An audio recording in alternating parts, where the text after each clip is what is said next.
morning, everyone. Welcome to our full council meeting today, Tuesday the 14th of May. Before we move on to the formal business for this morning, I'd like to invite the Reverend Carol Holmes to say prayers for us. Thank you.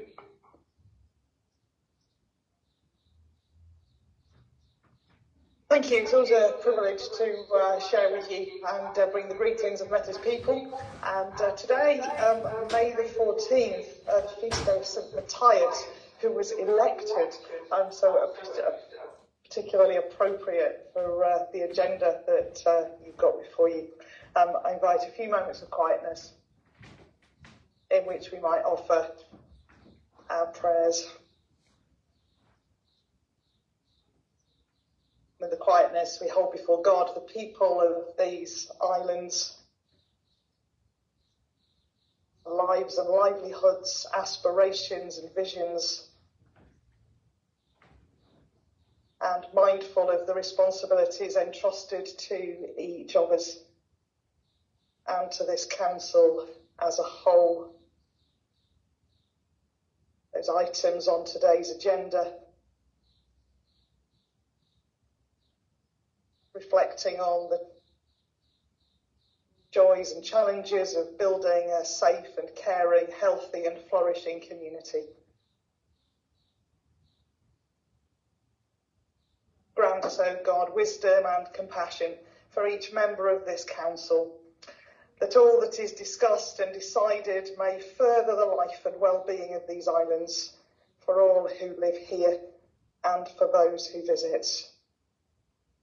These are all our prayers we offer in the name of Jesus Christ. Amen.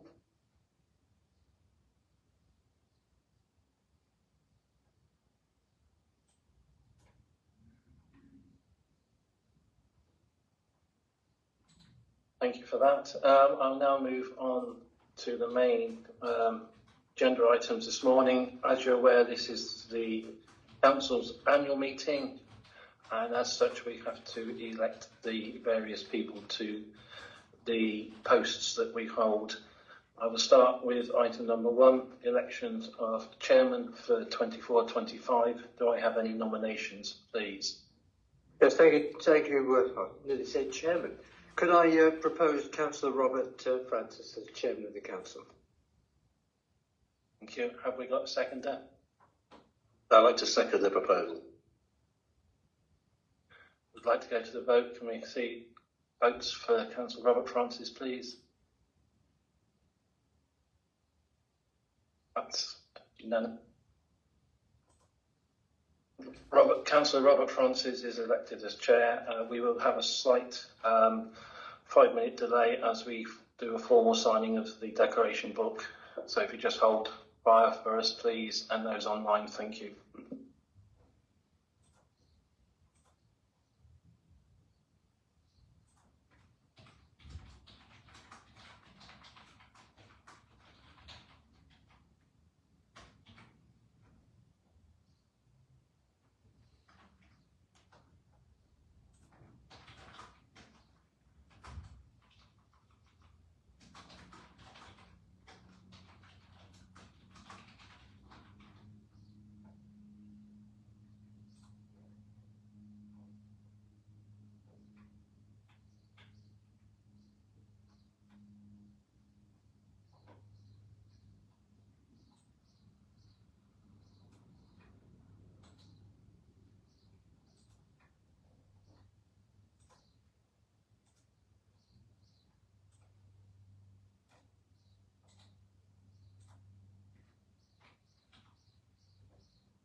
Well, good morning, everybody.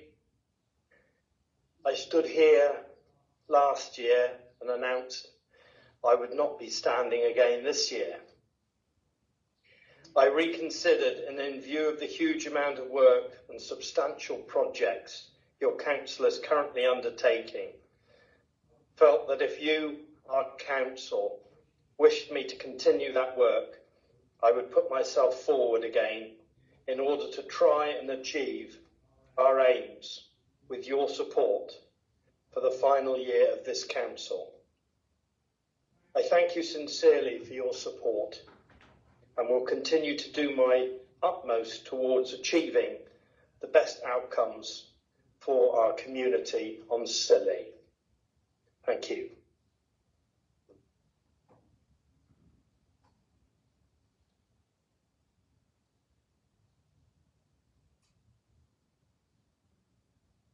The second item on our agenda is the election of our Vice Chairman. Do I have any proposals, please? Thank you, Chairman. Could I propose Councillor Frank Grottig as Vice Chairman? Thank you. Is there a seconder for Councillor Grottig, please? Councillor Roger.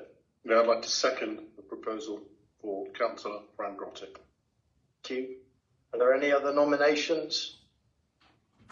And I would like to ask you to show your support for Councillor Grottig as Vice Chairman, please.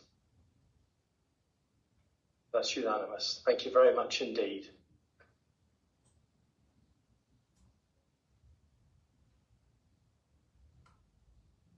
There will be a further short delay while the papers are signed. Thank you.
Thank you, colleagues. I'll do my best to support you through another year. Thank you. Item 3 on our agenda are declarations of interest. Do we have any for today's meeting, please? No, thank you. Item 4 on our agenda are minutes of our previous meeting. Do we have any issues or anything arising with those minutes? What, please? Yeah, just a comment on the hospital application. At the last meeting, members spoke very favourably, but had some concerns about the drainage, and I thought that rainwater storage should be considered. But as chairman of the Allotments Association, I've since met with the developers, and we've identified the route of the drainage pipe. It's not a very big one, 6 or 9 inches apparently. But also, most importantly, we've identified a potential site for a storage unit. So just that brief update, Chairman. Thank you very much, Councillor Watt. Councillor Sims? Regarding the extension to the post of Programme Director agenda item, I think both myself and Councillor Williams did make the point that we thought perhaps that should have been in part 3. That's not in the minutes. I think it possibly should be. That's all. Thank you. Okay, thank you very much for that. With those taken into account, could I have a proposer, please, and a seconder? Councillor Marcus, seconded Councillor Sims, for the adoption of these minutes. All those in favour, please. It's unanimous. Thank you very much.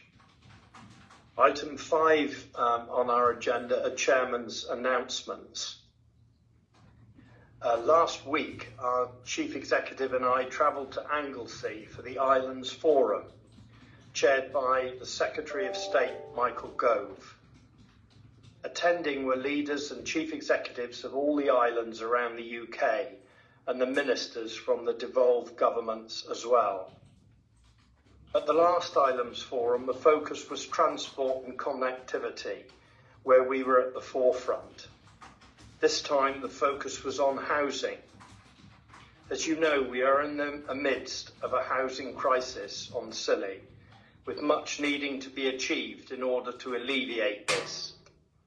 However, as we pointed out again to ministers, transport and connectivity is still hugely important, as housing and all our other challenges in our fragile community stem from being able to achieve a reliable, affordable transport provision for our community, visitors, and indeed, crucially, affordable freight. So important for the delivery of our housing needs. It was telling that following our presentation to the forum, the leader of the Highlands and Islands Council appealed to Michael Gove on behalf of the Isles of Scilly, stating that it was us that needed the government's focus and support. This was very selfless of him, instead of banging the drum just for his council's needs, and was supported by the other attendees. Further to this, Levelling Up Minister Jacob Young advised us that he will be visiting Scilly next week in order to work on our housing requirements with us. I am also delighted that the island saw the first official visit of the Duke of Cornwall, His Royal Highness Prince William, last week, who visited the hospital site where building work is commencing on our new integrated health and social care project, including the new care home, which is being built there this year. Thank you. Item 6 on our agenda is questions under Standing Order 14. I have none. Item 7, to receive draft committee minutes for information only. We have scrutiny. Would the chairman like to comment at all on scrutiny? Thank you, Avril. I've got no comments unless anybody else has got any questions. Okay, thank you very much indeed. Thank you. Item 8 on our agenda is to consider motions in accordance with Standing Order 12. I have none. Item 9 on our agenda is urgent items. I have none.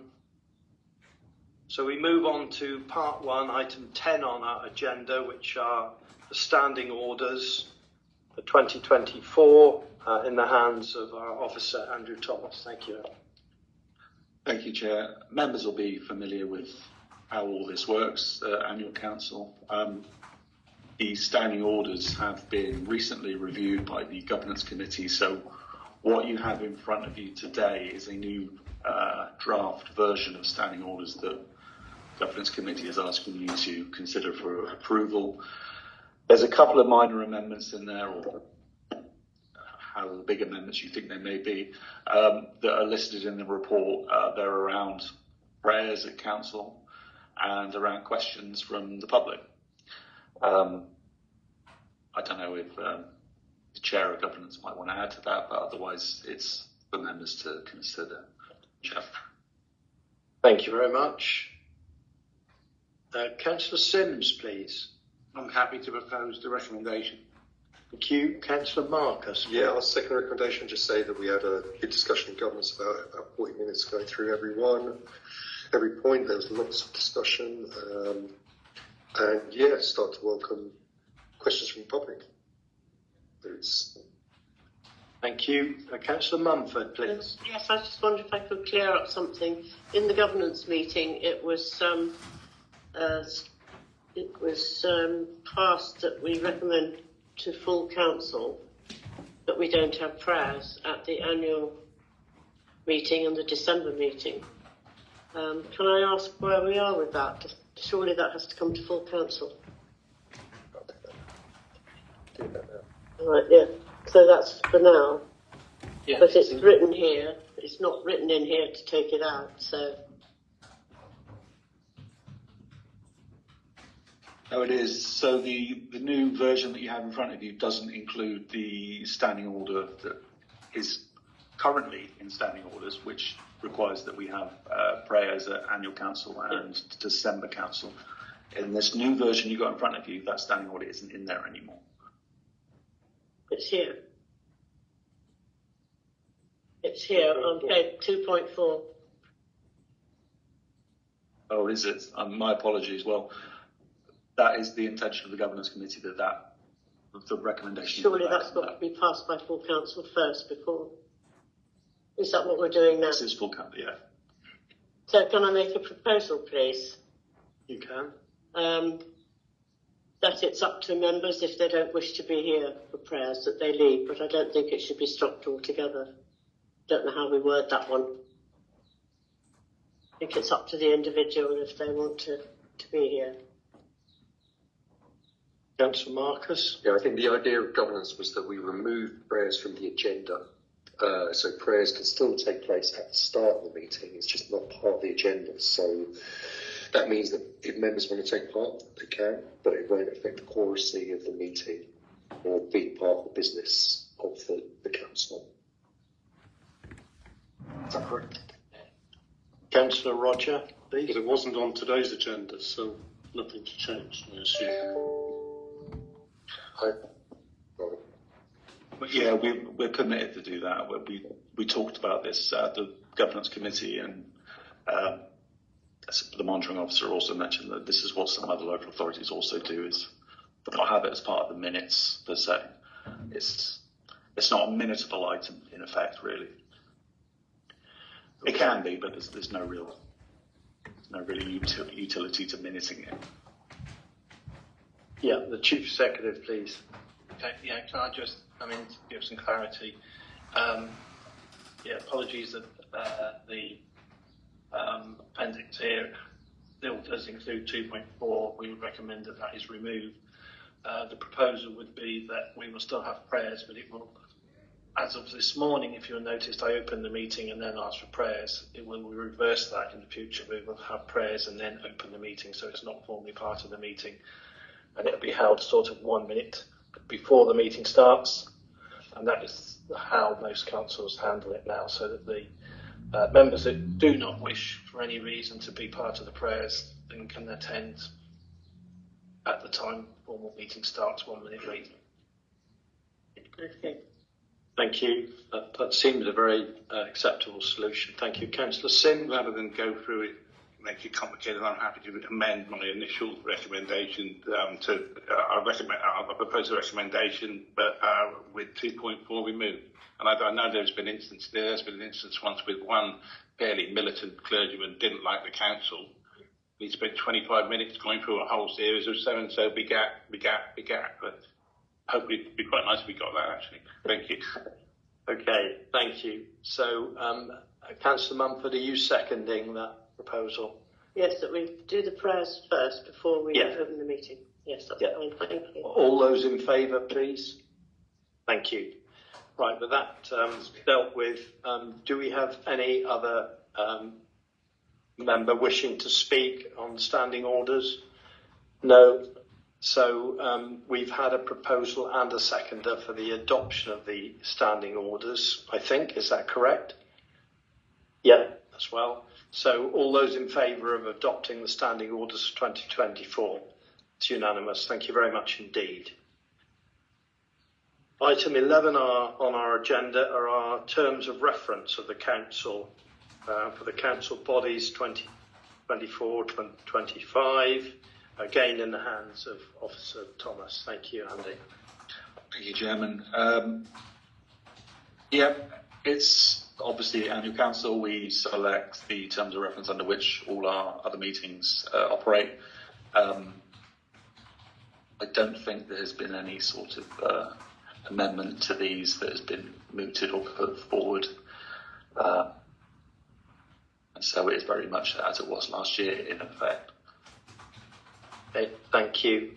Councillor Sims, please. Unless there is any members wish to discuss it further, I'm happy to propose the recommendation. Councillor Grottick, please.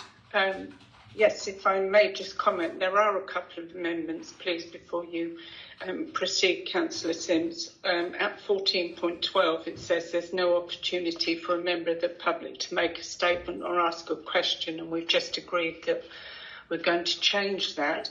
And I would also like to point out that in the Annex 1, the responsibilities of full council, I would just like to point out that it says at item 12, in relation to the provision of drinking water for St Mary's and Briar and wastewater undertaker for parts of St Mary's, that no longer applies since South West Water now look after us.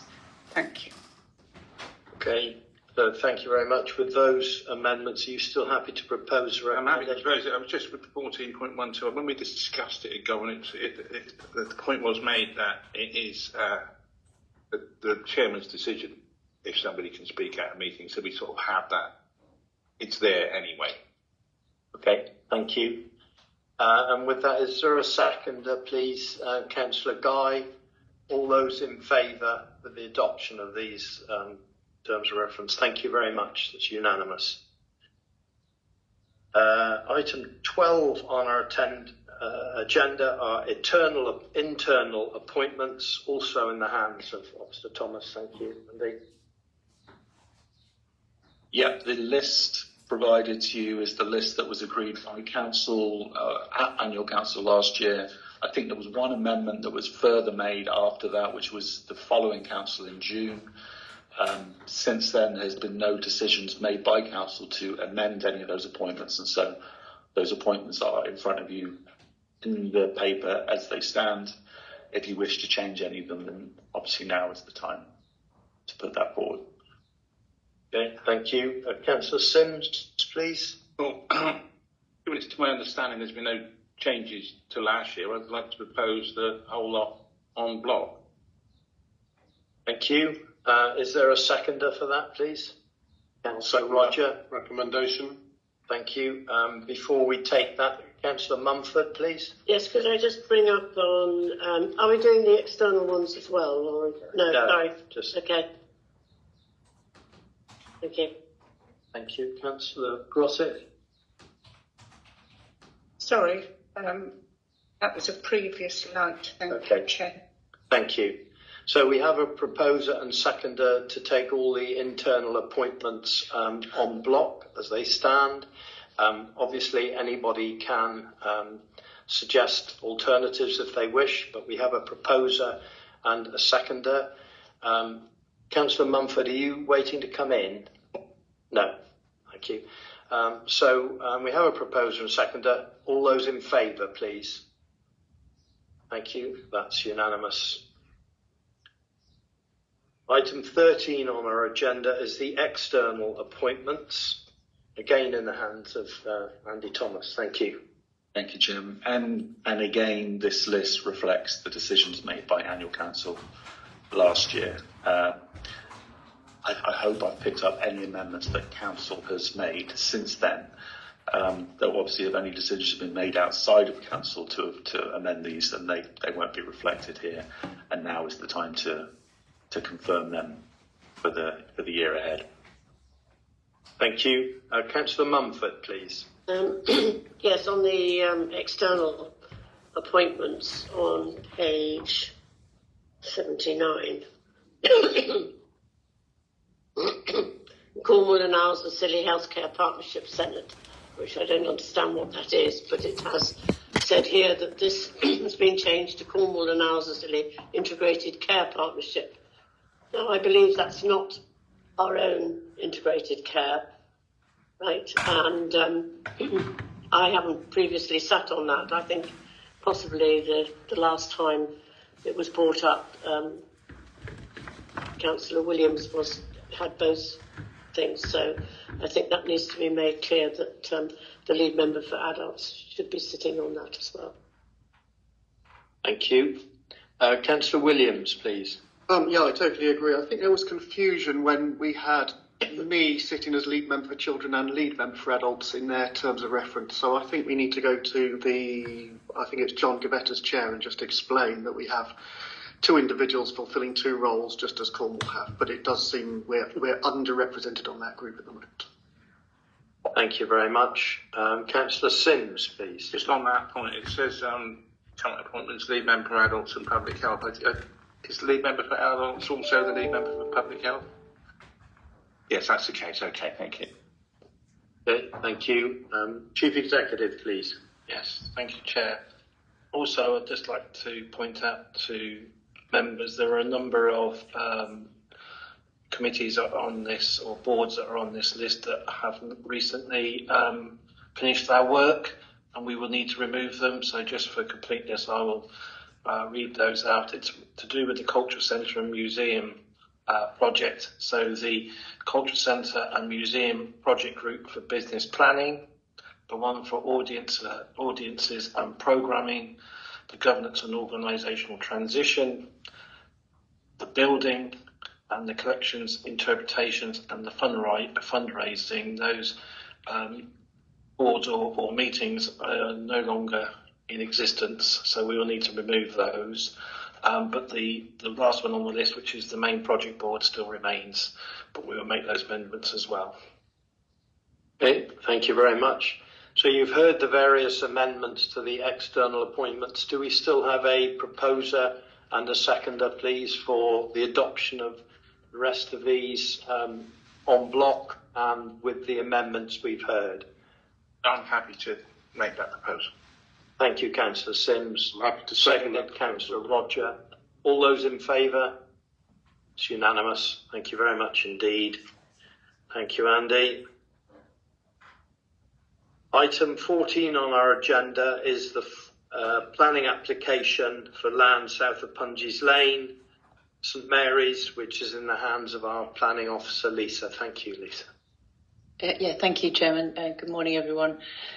So this application defaults to full council because it's technically major development, and it's a proposal to erect 10 dwellings, including the creation of a new access and associated landscaping, a bin and cycle storage area.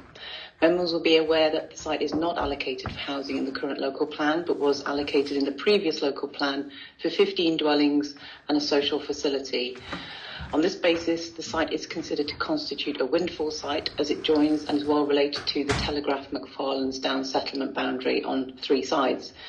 The dwellings would be secured by a Section 106, which would restrict them to local occupancy at local need in perpetuity. Officers have concluded that the proposed dwellings would be an acceptable scale, bulk and mass, arranged in a layout which would conserve the prevailing local character and significance of the heritage assets, preserve the character of the conservation area and the heritage coast. The design and scale of the development is considered to be suitable in the context of the site and would have an acceptable impact on the character and appearance of the AONB. Proposed development would not materially harm the level of amenity of neighbouring properties or the adjoining land uses. Proposal is therefore considered to be acceptable. The council's ecologist has reviewed the submitted ecological surveys and has recommended a further survey of an off-site garage, as well as a submission of a full record centre search results. Subject to the submission of this information, the council's ecologist's agreement with the conclusions of the surveys and any further recommendations and a number of conditions, the development is considered to be capable of meeting local and national requirements in terms of ecological impacts. It's recommended that the conclusion of this matter be delegated should members find the scheme otherwise acceptable. There were a number of letters of representation which are assessed in the report. Concerns were raised regarding the proposed pedestrian access on the west of the application site, which links through to Coastguard bungalows. As set out in the report, this access would be for emergency access only and would remain locked. No concerns have been raised by the Highway Authority in this regard. Other concerns were raised regarding the reported number of duchy-owned properties which are empty, which could be better utilised, but this is not a material consideration. A late letter of representation was also submitted, which raises concerns regarding the size of windfall sites, noting that the local plan states that windfall sites provide opportunities for small-scale residential developments. The comments refer to the fact that the application is technically major development under the definition that the government establishes, and therefore cannot be considered small-scale. In response, officers can confirm that there is no definition of small scale within the local plan, and as such, given the quantum of the proposed development, are satisfied that the application can be considered on this basis. In the wider context of the definition between major and non-major development, the housing scheme of 10 homes does sit within the definition of small scale major. Overall, and subject to the conditions set out in Appendix A, the completion of a Section 106 agreement and to secure the accommodation for local need in perpetuity, and on the receipt of a no objection from the council's ecologist, the application is recommended for approval. Any questions? Thank you very much. Councillor Marcus, please. Thank you. Yeah, and I'd like to thank Philippa again for an excellent report. It lays out all the questions and the facts clearly. And I'd like to thank Lisa as well for organising the site visit. Unfortunately, I couldn't take part in that. One of the questions that's come through from my reading of the representations from the public is about greenfield site, using a greenfield site rather than reusing a brownfield site. And I think the paper goes on to explain that how it was a part of a previous local plan site, but it isn't part of this local plan. Can you explain why we decided to take it out of this local plan, to give some context to why officers think this is an acceptable site now? Yeah, so it was a housing allocation in the 2005 local plan, and it never came forward. It had to include a social facility such as I think a shop or some other pub potentially. It never came forward for development, so it was taken out as part of trying to utilise both brownfield sites within Hugh Town and consolidating the existing main settlement areas of Hugh Town and Old Town. So as part of our spatial strategy, we shifted away from St Mary's, but we did recognise that windfall, one-off, two-off, small-scale developments do make up the bulk of housing developments on the Isles of Scilly. So we did make provision that windfall sites could come forward, but we never stipulated an upper size limit. So it was previously allocated, it has been considered previously, but it's never come forward. Okay. So it's taken out. So I think, they're right in thinking that there will be an increase in traffic. We're all the best will in the world with us wanting to, policymakers wanting to have sustainable transport like bikes and buses and things like that. Most people want to have their own form of transport. Yeah. So that is a consideration. And one other point, just sort of administrative point, is again that one of the conditions about the times of working, we've got here Monday to Saturday, 8 till 6 p.m. I can't prove it, but I thought that the standard time of working was Monday to Friday, 8 till 6, Saturday, 8 till 12. So I'm just wary of a creep going on there that we're not taking a policy decision on. So it's not enough to put a spanner in the works or anything like that. So Want me to come back? Yeah, could you come back on that? The intention is of these homes that they are for key workers, it's not part of growing the population of the island. So yes, there may be people who come to the islands and there may be more cars as a result travelling from the north to the south side of the islands, but the intention of all housing is about giving the existing population the opportunity for housing. It's not about growing the population. There are a lot of provisions within this scheme for bicycle, walking, electric vehicles, so that they're adequately covered as far as I'm concerned. In terms of the working hours, so construction is, I would like to ensure that we're consistent in that time, and I'm pretty sure it's Monday to Saturday. Nothing before 8, nothing after 6, nothing on a Sunday or bank holiday. But I can double check that. Whatever, yeah. Thank you. Thank you. Councillor Mumford, please. Thank you, Chairman. Yes, just going back to that, I think we need to be consistent on the times when they can work. But we've put, with the hospital site going on, we refused them to work on a Sunday and only to work to 12 on a Saturday. So I think we should be consistent in that to all applications. Thank you. Councillor Dean, please. Thanks, Chairman. One of the concerns that's been raised a few times is that this emergency access gate. Can we have some clarity on what that is and how often it will need to be opened? If you know, I think I know, but just for the public. So it's been put in to satisfy emergency services. So things like the proximity for a water hose in the event of a fire. So emergency services can access the properties in the event of an emergency. I don't believe it's intended to be a common pedestrian route for walkers, but how often that would be required, I don't know.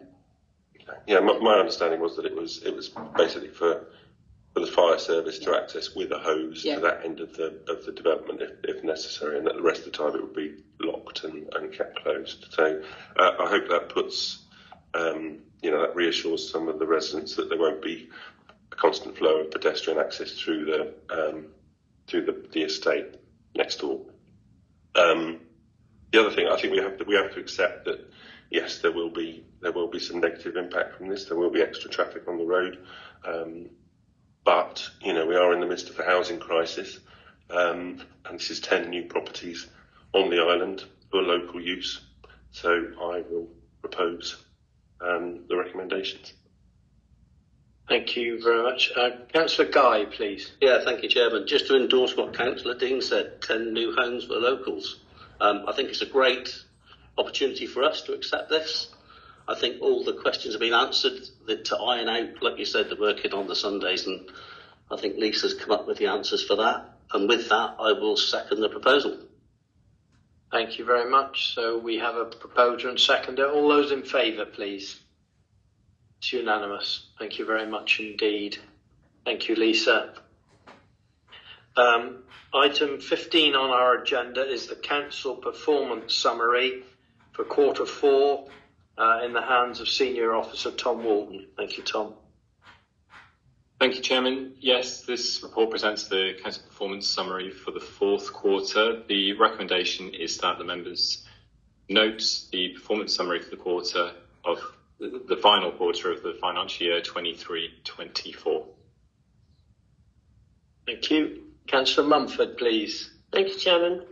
On Appendix A, on page 1, we come down to adult social care assessments reviews completed with statutory frame time. We haven't got anything for the quarter, the last quarter.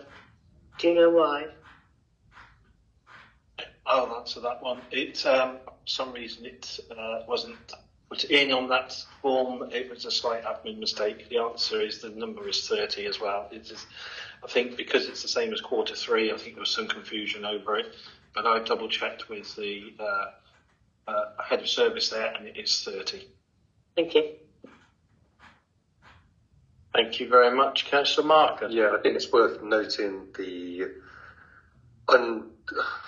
underachievement in children's social care about their the annual target. There's a narrative about that being a lack of staff. So, but I think we have to be public with that and note that as part of the minutes. And hopefully the chief exec will reassure us that that's going to be taken into account and be dealt with. And in terms of the waste and recycling, on the next page, we've got a target of 15% reduction. Do we in total waste, 25% reduction in recycling rate. Do we know how close we are on those targets or where we are on that journey?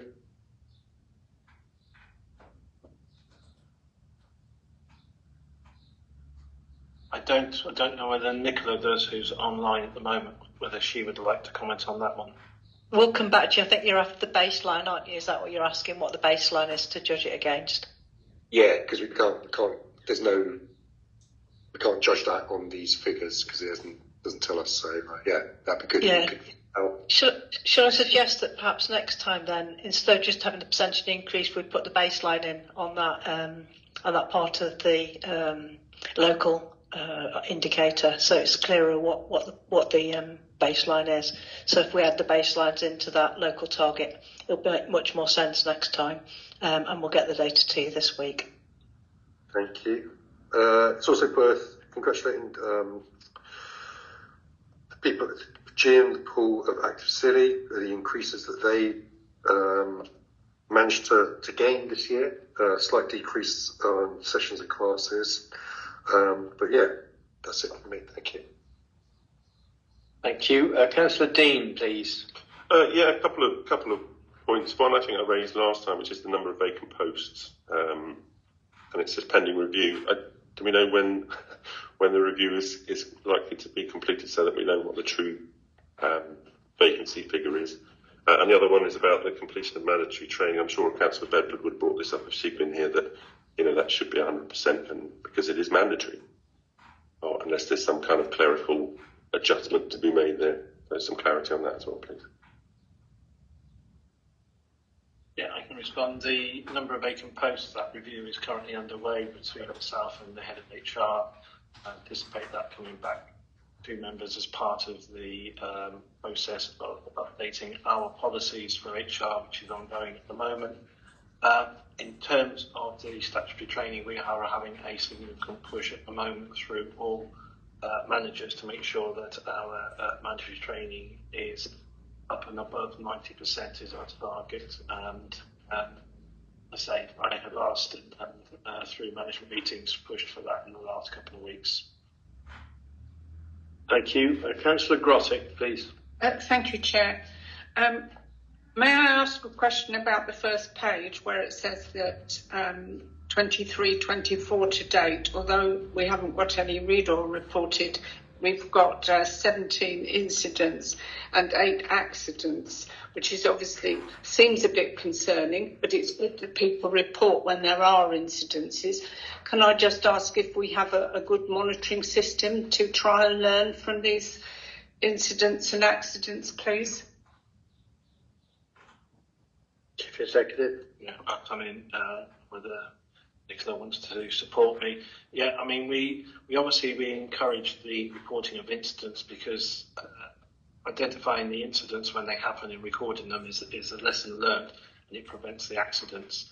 So I would be worried if the incidents was a low number because they do happen, but they are the precursor to ensuring that we avoid actually having the accident, and we do need to encourage that and act upon it, and we do have a process for that.